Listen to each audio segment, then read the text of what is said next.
Hi there, I'm Chris Alford, Project Manager and Lead Developer of Face of Mankind, and today I'd like to talk to you about something quite fantastic.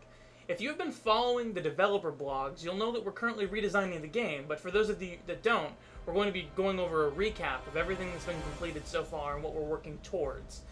A few of the things I'll mention before I get started is that we're changing the entire faction system.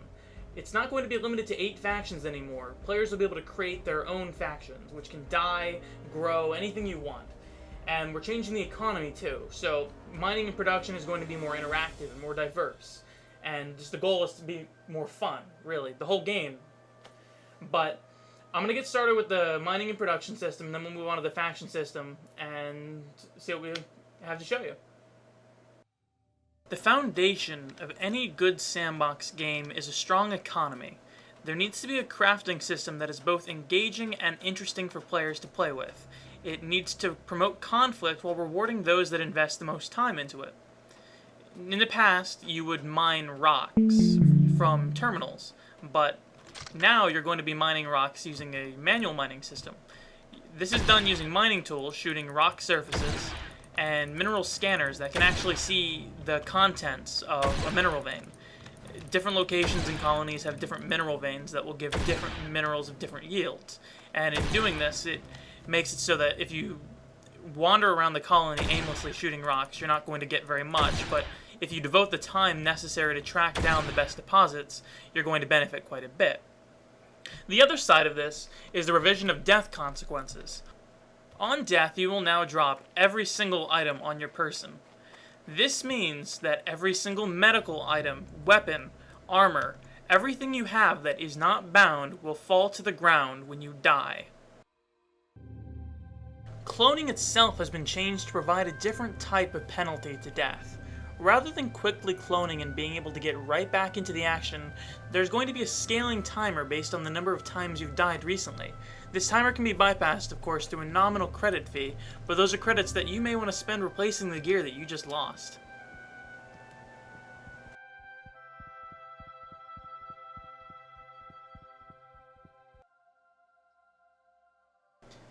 The star map will also be getting a slight makeover with the introduction of a new Vortex network travel system. This system will require players to move along a network of worlds to reach their final location, with each world providing different services and business opportunities. Transportation will also be restricted to this system, with some worlds not even having any real storage at all. Instead, each world will have a temporary transport storage to aid in the process. The next element of the crafting system is the actual act of crafting the items that you'd like to create. Items are now produced using a number of special production schematics rather than a static terminal, and these schematics are purchasable from a special terminal in Worlds. All schematics provide unique ways of crafting items, with some schematics producing better versions of the same weapon.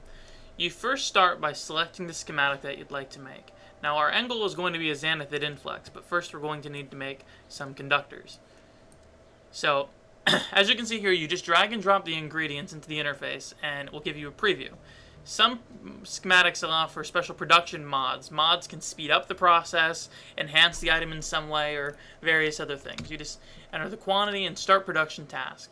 What this is going to do is create a task on this world, and when this timer is hit, the items will be delivered to your transport storage on the world that you're on. So let's drag this back out, and we're going to make a production mod as well to go with this.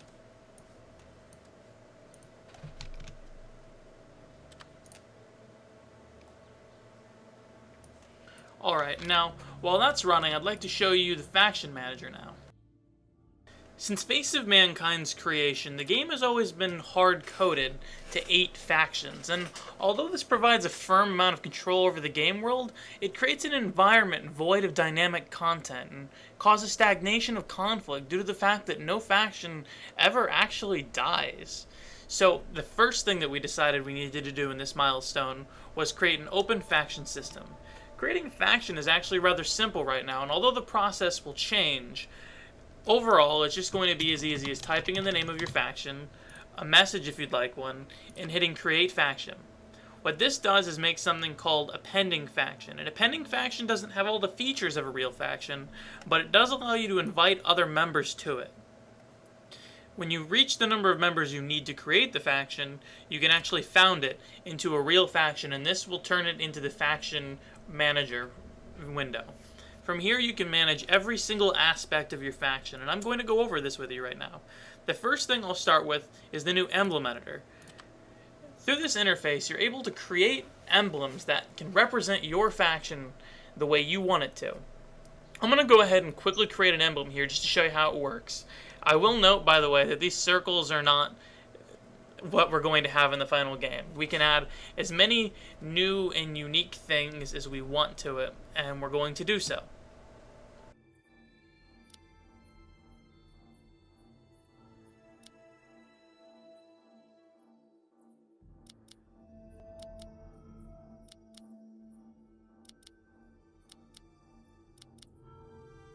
So now my emblem is done, and you'll notice when I click Save Emblem, a few things happen. First, it appears here in the Faction Manager, but it also appears here in my character interface. This emblem will be visible from anywhere that the old faction emblem was, when you look at people's names, when you add them to your friends list, when you look at them in various lists. So that's a neat feature. So on the first page here, the overview page, you are able to edit your faction message. You're able to change your faction relations. So we can mark someone as our ally, eco-ally, eco-enemy, enemy. These various stances will allow us to change the taxes on our territories for these relations on each world. So if you want someone to have a high tax, you might go to that world service, change the tax to something high, and then set them to the relation that you chose the tax for. You can also see your finances here. This is just a little overview. There is actually a statistics page that shows you more information on finances.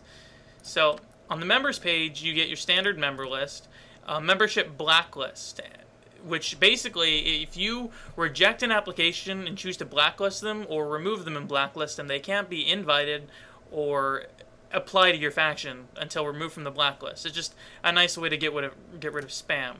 And applications, you just type a public description here that is viewable when they look at the list, and then all of the applications that people apply will show up in this list. You can click them, view the text, and then you can either accept it, deny it, or deny and blacklist, which will prevent them from doing it again.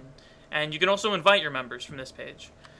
Pending invitations will show any members that are currently waiting an invite, like this. And if they've rejected it, it will show rejected here, and then you won't be able to invite them until it goes away. And if they haven't, then if they accept it, then they'll just instantly be added to your faction. The next tab is the statistics page. This shows a higher level overview of your faction funds. It allows you to pay members. We're actually allowing you to pay by rank, so you can set up paychecks and just manually do them. There's also a payout factor, which will tie in with the new mission system, which I'll show in a later development blog. And you have more informative tracking here with your income and your expenses. It will show all of your territorial income and fines and stuff like that, and then it will show expenses like rewards, payouts, anything that is an expense for your faction. It just gives you more control and will allow faction leaders to better see where they're spending their money and where it's coming from. The other thing that you can see here is the event log, which will show multiple pages of everything that's been done in the faction. Goals will tie in with the mission system, defining where you can create missions, and will allow you to just kind of tell your faction what they're supposed to be doing. So let me create one here.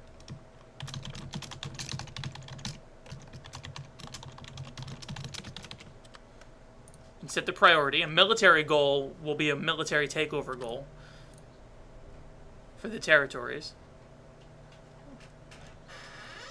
And I will note that every colony you see in this list and on the star map will be available when the game releases. So the goal here gets created, and you can see the name of it, you can see the custom description, and it allows faction leaders to really tell their members what they want them to be doing. And it was added to the event log. Same if I delete it, keeping track of that. So the next thing I'll show is the faction rank system. This is unlike the original rank system in that it's more additive than linear, but it does allow you to define specific rank positions. So let me make a rank real quick. This is the rank. You can apply permissions to it and allow it to do different things. As you can see here, you can change the faction message, you can change ranks of, and basically this will allow this rank to change the rank of anyone that is either doesn't have a rank or has one of the checked ranks. And there are multiple pages, so we can add more settings as we progress. And demonstrating here, you can reorganize the ranks. And these will actually decide how players are organized in the ranking structure. And you can also go to yourself and change your rank here. So now I am a Grandmaster. That is my rank. The warrant system is also going to be making a return in the form of this.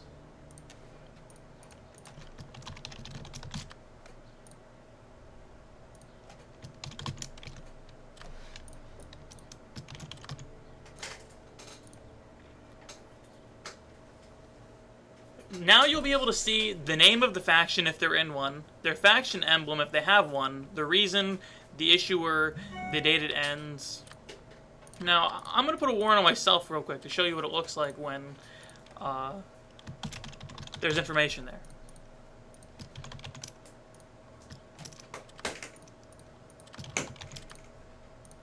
So as you can see, it shows my faction emblem and stuff. And that is the new faction system as it is. We're going to be adding more to it, fleshing it out even further.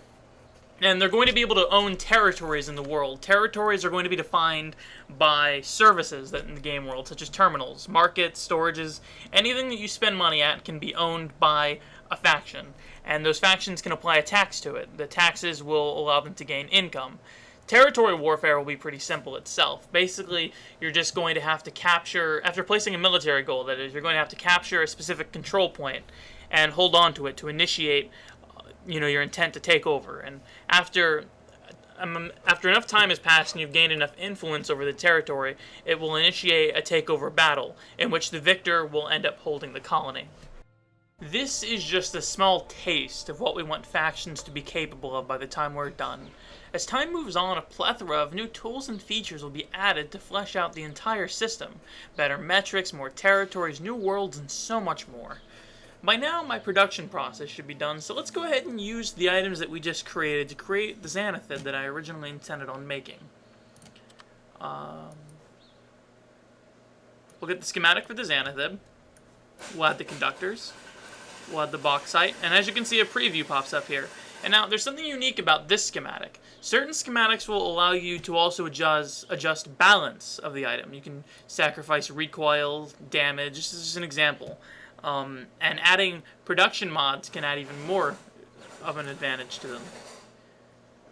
This production mod makes it do more damage at a cost of a higher agility penalty.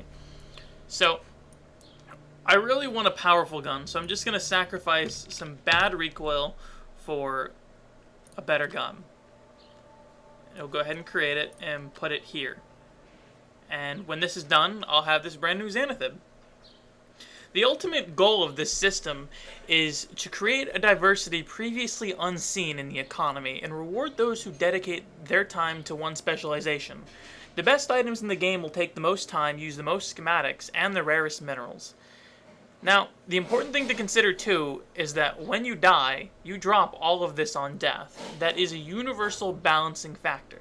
I'd also like to mention one last thing that I forgot to when talking about the faction system, and that's how the mission system is going to work. Basically, there's going to be missions that you can create as a person of the correct rank. Your rank needs to have the permission. And those missions can do whatever you want in. You can define whatever goals you want for that mission, but it is up to a person with the correct rank to approve your payout.